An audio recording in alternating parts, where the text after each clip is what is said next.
Hello everybody.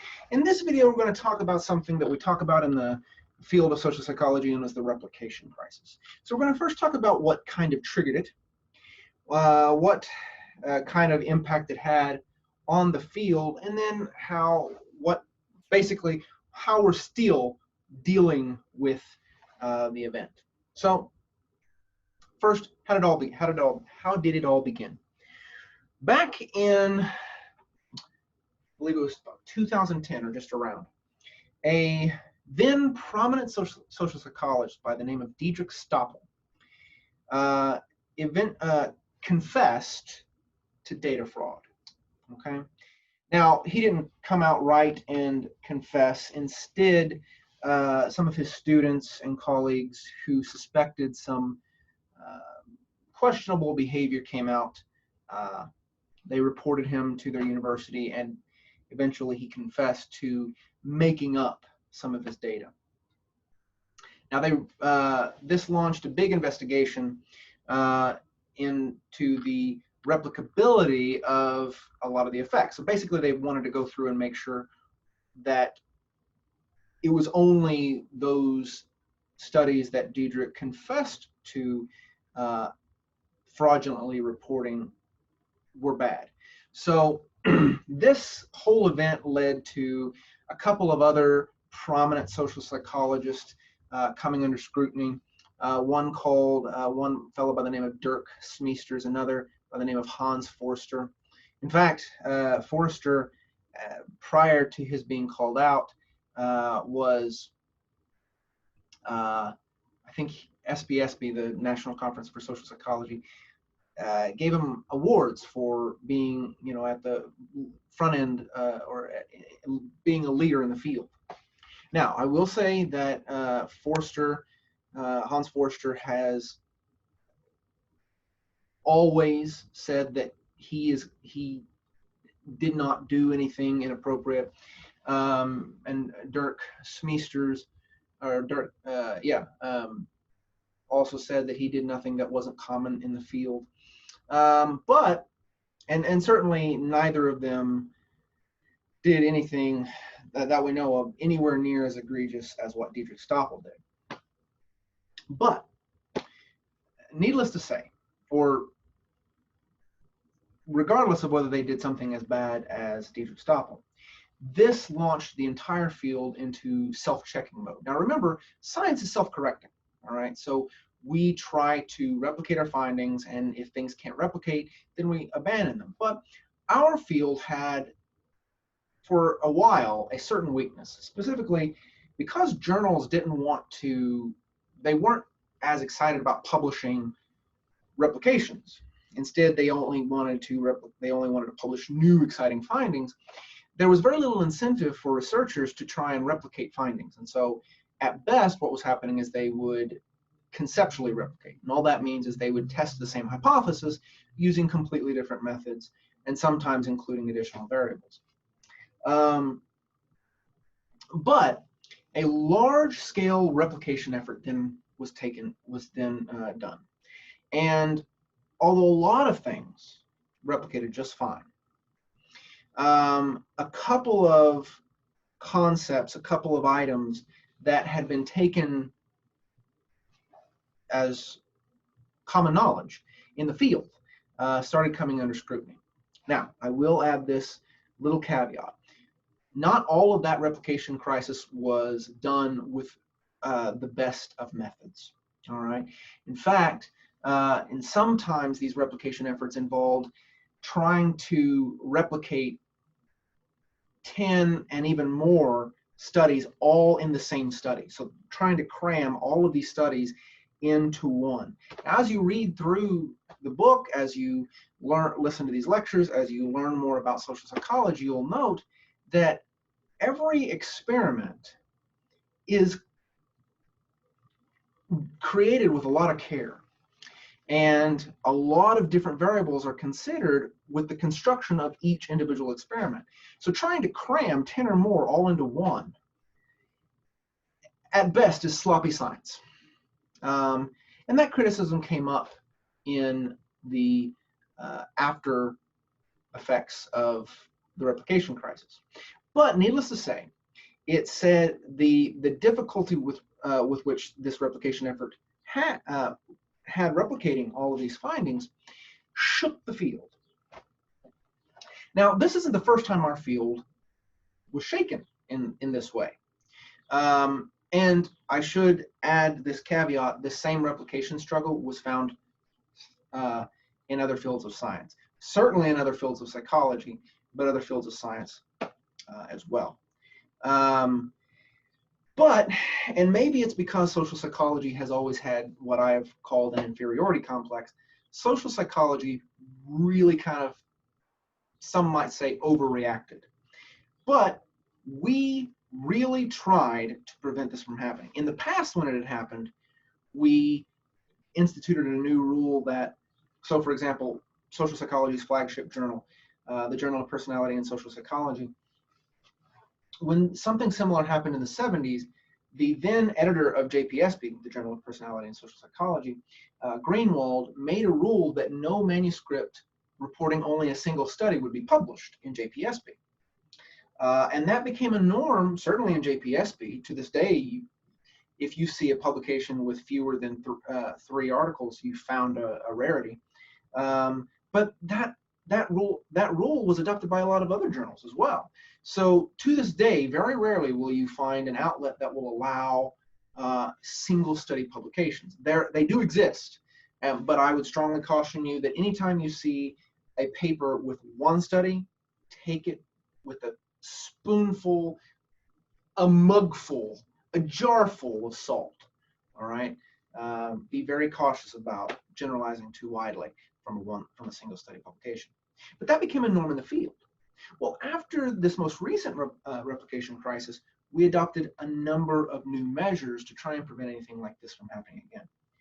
One of the big weaknesses that this replication crisis was attributed to was our over-reliance on something called null hypothesis statistical testing, many times abbreviated to NHST, null, N, hypothesis, H, statistical, S, testing, T, NHST, which is simply we test what's called the null hypothesis. The null hypothesis is that there is no difference between groups or that 2 variables are not related. And we calculate a p-value, which is the probability that a relationship or a difference would happen randomly if it were not a genuine difference or a genuine relationship in a real population. And I know that's really technical and really jargony, but it's an important thing to understand. All right. Again, p-value, sometimes called alpha, is the likelihood that a difference or relationship would occur randomly in a population if it wasn't real, if the difference wasn't real or if the relationship wasn't real. Okay. Well, one criticism is that not just us, but a lot of fields of psychology and science in general became too reliant on these p-values, that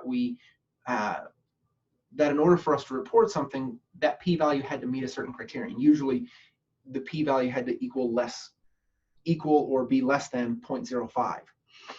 When you take your stats classes, or if you've already done so, I'm sure you've heard that. As you take your stats classes, I'm sure you will hear that, because we still teach NHST to this day. But one of the criticisms was that we are overly reliant on it. And so this made a lot of us feel justified in publishing our single study publications, because we'd have one study and the p-value would be less than 0.05, publish it. So to deal with that, a lot of emphasis was placed on not just reporting that, continuing to report it, but not just reporting it. Instead, reporting it and being more specific about a reporting. You may never encounter this because you're just coming into the field. But historically, we had been trained, I had been trained, and many of my colleagues have been trained to report whether or not a p-value was less than 0.05, less than 0.01, or less than 0.001. In social psychology, the custom has since become to report the exact p-value. So if it's 0.046, report 0.046. But that that strategy hasn't been adopted in every field of psychology. Another thing that was adopted to kind of overcome that is the mandatory reporting of something called an effect size measure.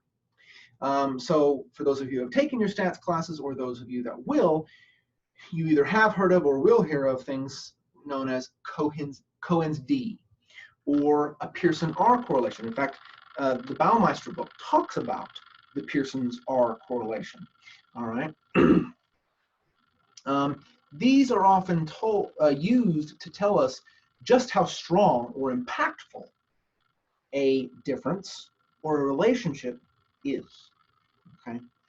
And the hope is that this tells us a little bit more about the relationship between variables that we're curious about than whether or not it's statistically significant, whether or not the p-value is less than 0.05.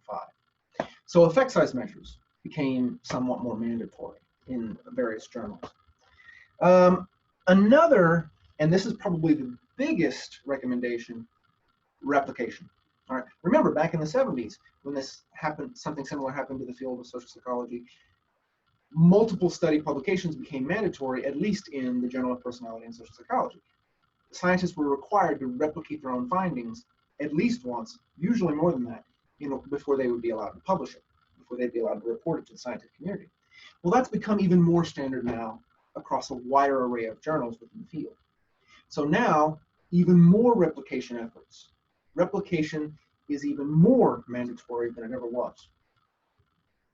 On top of that, a semi-new method known as meta-analyses have become important. A meta-analysis is an analysis where you don't do actually any new research. Rather, you go back, you find every study that has tested a difference or tested a relationship, you find every single one, and you grab those effect size measures. You grab those Cohen's D's, you find those Pearson R correlations. You find those statistics, and then you look at the pattern of significance. Are those effect size measures usually high? Are they usually low? What's the trend? What's the pattern? How often are they statistically significant? And how big is the effect size, Cohen's D, or whatever statistic they use? How big is that on average? All right.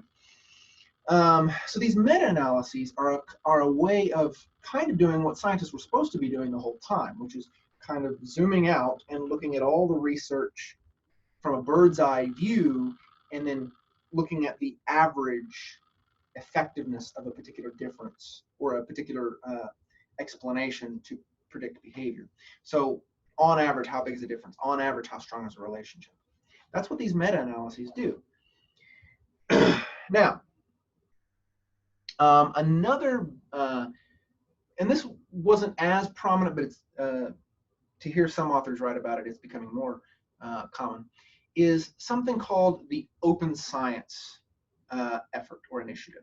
Basically, the idea is that you can pre-register. So before you conduct a study, you can design it, and then you pre-register it with an organization like the Open Science Framework. The experts in the Open Science Framework then they assess the validity, the quality of the study, and then a deal is made that once they approve the study to be run, whatever the results are, regardless of what they are, they will be published. Now, this is a great solution because in the past, our field, in a lot of fields, suffer what's called the publication bias. Basically, publishers only want to publish, and journals only want to publish things that are significant, that are statistically significant. And so some effect may be out there, but we're only seeing a handful of times when it was successfully replicated. When there may have been, and because only the statistically significant replications get published, there could be 3 times as many, 4 times as many, 10 times as many attempts to replicate that finding that never get published, because there's a bias to publish only statistically significant effects. Well, with the Open Science Framework Initiative, you design a study to test something, to replicate something.